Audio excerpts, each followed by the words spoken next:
charged with. The amount of the fraud is $689,970.24. Alhamdulillah. I met up with a woman, and that woman, she was Muslim, and her mom, she told me that I should look up into Islam, and it's then that I started doing my own research. So I was reading like books, and I read the Quran, and I was really surprised to find that in the Quran that they had like the same prophet that there was in the Bible. Even at a point that I didn't understood how Muslim will understand the Quran, because in the Bible they have like the beginning of the story, and the Quran just completed it. So and I started to do my own research, like even like a lot. I was researching, and the only problem that I end up having is like that, because as a Christian you have to believe that Jesus is the Son of God, and if you don't believe this, you go to hell, and if you believe it, you go to paradise. And I didn't want it to go to hell for nothing. Like it had to be the true religion, so I had to really make some research. And alhamdulillah, I found that Islam was the truth, and I made my shahada. So right after I took my shahada, 3 days after, my mom called me and told me that the police was looking for me. So I went to see my lawyers, and they told me that I should give myself in. So I went and I gave myself in, but for the first time, it was the first time I went into jail as a Muslim. I'm here with my client Isaac, or known as Isaac Mushtakim, who is charged in Montreal with various offenses, particularly fraud, forgery, the use of forged documents.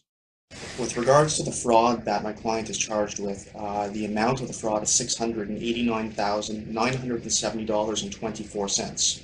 This would occurred in the year of 2006 over a 3-month period between the months of May and September.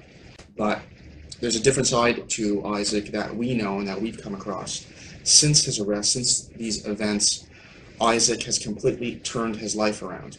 I mean, notwithstanding this criminal record, I mean, breaking and entering, conspiracy to commit a criminal act, robbery, assault, mischief, intentional impersonation, I mean, the list goes on and on. Notwithstanding all of this, this individual has completely changed himself. He is no longer the person that he was when he was younger. He's married. He had a tough life. I mean, he grew up on the street. He grew up a life of crime and violence. That's no longer the person he is. He's married. He's a contributing member of society. He has a stable job. We have letters of recommendation from his employers. He's found religion. He's converted to Islam, and he's very observant of that.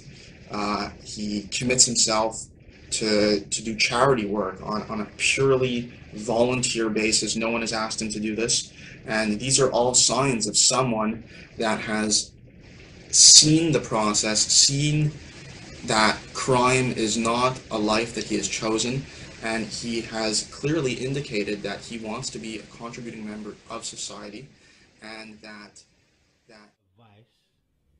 What advice have you got to Muslims and non-Muslims regarding Islam?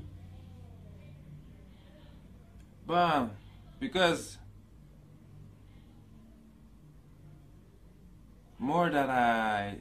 before I never knew like Muslim people. If there was Muslim people around me, I didn't know, because they never talked to me about Islam. I really think that there was no Muslim around me. But now that I'm a Muslim and I'm just like hanging out with Muslim and seeing Muslim, there's a thing that really like get me sad, you know? It's because me, before I used to like a lot of I used to like a lot the tattoos, and on my head a tattoo get money. But more that I see little kids, like young kids, young Muslim, I realized that they have the same tattoo that I have, but not on their head. They have it on their heart. And they want to compromise their Islam for money, for like seriously, stupidity. Like, I don't, and that get me like really sad, that they don't know the value of what they really have. Because Islam gives me an happiness that, like, that everything that I had in my life, like all the money, the girls, because with a lot of money comes the girls, the money, the girls, the house, the condo, like all that life never gives me a happiness that I have today, a happiness that lasts. And for the non-Muslim, seriously, before, like, I didn't know nothing. For real, me, before, I will never thought I will be a Muslim. Never. Never. So seriously, like, what they're showing, like, in the media, because we all think like, we think like Muslim is like crazy people with beard that want to blow themselves up. Like, I don't understand. Like, what you see in the media is not the real thing. Really, if you want to learn something, you open the book and you read. And before, I used to not read, never read. But seriously, when you read about Islam, it's the best thing that you can learn. And even if you're not interested about changing your religion or getting a religion, at least just read it for like education. Just read it so you know what they're talking about. Why so much people are turning into Islam? Why? You have to question yourself, like, because everybody has a brain. Maybe you believe there's a God or not. I believe there's a God, and a God, like, gives us a brain, and the brain is to think. So I just ask you to think by yourself. Don't think, like, don't just follow what the media gives you. Like, think by yourself and read.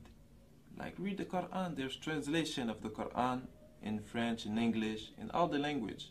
So just read, try to really learn about Islam, and don't look what the Muslims are doing, because that's a lot of people say, like, but I know a Muslim. A lot of Muslims, we're human beings and we all do mistakes, and there's a lot of Muslims that, like, there's only one Muslim, and that was a prophet that really, like, can live what the religion, the Prophet ﷺ, like, that really, like, lived what the religion was teaching. But all the Muslims, most of the Muslims, even me, I'm